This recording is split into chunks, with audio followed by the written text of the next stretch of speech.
totally destroyed, overturned cars, fires still billowing in the middle of the street, and just insane human carnage, insane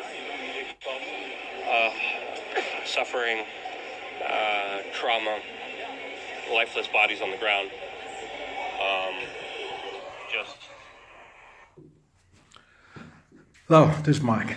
NoStressMike.com. This is part 2.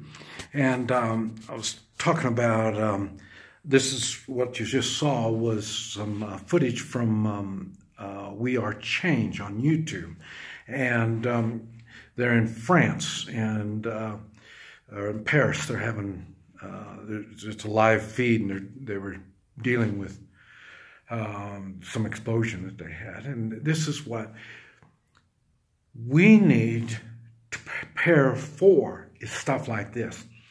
I'm not saying it's going to, this exact kind of explosion thing's going to happen on your block, in your neighborhood.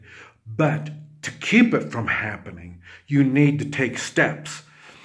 Don't think that martial law is going to come in and stop all this. I don't know. I'm saying they probably already have martial law in Paris. It's not going to do them any good. It doesn't work that way. It's nothing like you think.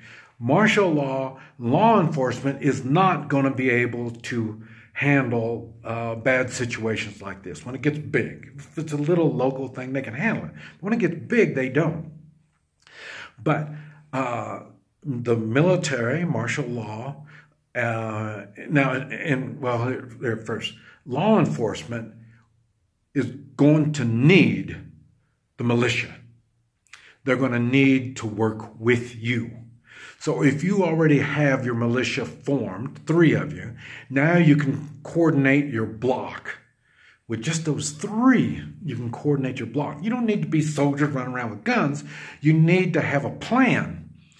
And you being on the block already, you know who the people are that live on the block. You know what kind of work they do. You know all kinds of stuff about what's going on. The law enforcement doesn't. So they're going to need your help. And you're going to have to bring it to their attention. If they don't think they need your help, you're going to have to bring it to their attention that they do need your help. And that also applies for martial law. And that's what I'm saying, the military. Now, if the military is called in for martial law, what I've seen in the really bad situations I've been in, the military looks for the local militia. They need the local militia. The local militia knows the ground. They know how the water flows in the gutters, you know. They know all the stuff that's happening local. They need to deal with the militia. Even in Vietnam, they worked with the militias. Like I say, now I didn't. I was out in the jungle, but like I say, I know the techniques and the tactics that they use, and you have to work with the local people. The local people know what's going on in that area. So these military, whether it's United States military or it could be, like I say, UN or, you know, who knows? I mean, Russia, China, who it is. They will want to work with your militia. And this is where it's going to get really tough when it gets like that, because now you are working with foreign troops. May not be a smart idea, but they will want you. And as I say, they look for the militia people. And when they first start, they're looking in a positive way. As it gets going, it's different. It gets really ugly. And that's going to be a whole nother set of problems. But you still need to be organized. And because you are going to be the force in your local community. If it's on the block, If you're in the city and you're in the block, you need to be able to coordinate, and you may have to control the traffic going up and down your block. Like I say, like on this particular, where the explosion is, they had to stop all the traffic to allow the ambulances and the fire trucks to come in. So, but besides that, it might be you want to stop drive-by shootings, then you don't allow drive-bys to come through. You know, you might have a gated community. If you don't have a gated community, you might make it a gated community. In other words, block off some certain roads, so there's only certain roads that they can come into your neighborhood. In a city, it's going to be a little different. In the United States, it's going to be a little different also. And the main reason is we have firearms. We have guns. Places like Paris, places like that, these people don't have guns. They don't have ways to take care of their local communities. And that's what I'm saying. I mentioned God, we the people, and the Constitution. Okay, after stuff like this happens, there's really no laws. That's why you need to depend on morals. God, that's where God comes from.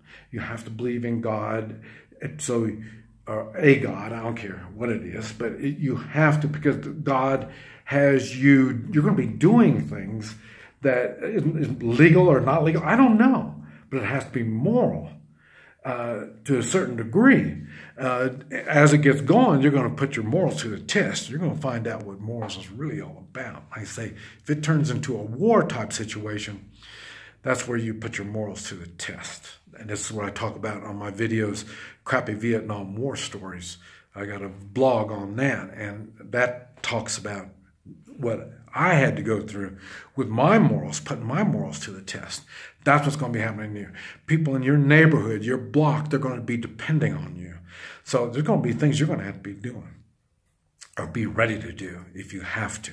And then, like I say, we the people. Now that's we the people. That's what I was talking about, the people on the block, in the neighborhood. They're depending on you. You depend on them too. It's we the people. We have a goal that we got to get done, and we need to work together to make this happen. And that's what I'm saying. Not all of us are going to be the warriors. So that's what I'm saying. Some are going to be spending the night out there, putting your life on the line to take care of your neighbors, we the people. And like I say, the same thing. If you're not going to be the one doing it, you're going to have to make sure that they have food. You're going to, give them some shelter. I don't know what all you're going to have to do. But like I say, there's a lot of things we need to prepare for. And now we're back to the Constitution. The Constitution says in the Second Amendment that we are the militia. We, the people, are the militia. We have that responsibility to take care of that neighborhood of ours. So that's why we need to have guns. You need to have guns. You need to have ammo. You need to prepare. So when things bad happen, you can take steps to secure the area for we the people, your neighbors. You've got a moral obligation and a constitutional obligation. Together, that's your duty as an American citizen, unlike any other country in the world. You have to remember this. So, and that's what I'm saying. That's why these snowflakes, communists, socialists, New World Order, they want to make Americans the same as everyone else in the world. We're not. And you don't want to be like everybody else in the world. Let everybody do their own thing. Let them try to get, improve their own country. Just like the United States, we have to do it. The United States is strong individuals coming together. We are not a collective. And as an individual, as a strong individual, there's times we have to put up, stand up for other individuals. And there's times when if you can't stand up with him for whatever, people say, well, I've got a disability. So, okay, then you need to give them moral support. You might have to give them food, give them shelter, give them all this kind of stuff. You have an obligation. We all do. as Americans, as we the people, we have an obligation to God and we have an obligation to the Constitution.